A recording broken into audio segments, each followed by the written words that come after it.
তো বন্ধুরা, আজকে সকালবেলা গিয়েছিলাম কোলাখোয়া, লেজাই কোলাখোয়া, যেখানে ইটাখুলিতে মাছের অকশন হয় সকালবেলা 5টার সময়। তো সেখান থেকেই বোয়াল মাছটা নিয়ে এসেছিলাম, আর সঙ্গে কয়েকটা ছোটো মাছও ছিল। ছোটো ছোটো অনেক বড়িওয়ালা, পুঁটি, মোয়া, তারপরে কুড়ি, ভাঙন, বড় বড় চিতল, বড় বড় বোয়াল সব অকশন হচ্ছিল।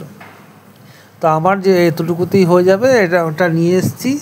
এবার কেটে কুটে রান্না হবে। মাছটা দেখুন কত সুন্দর ফ্রেশ মাছ। এটা হচ্ছে বুড়িডিহিং নদীর মাছ।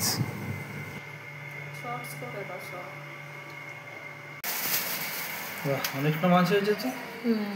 পাবদা, পাবদাটা বেশ বড় সাইজের।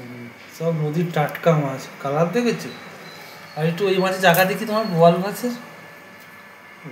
আর রক্ত লাল টকটক করছে। উঠিয়ে ধান নেই, দেখালে ভালো করে কাটা যাচ্ছে।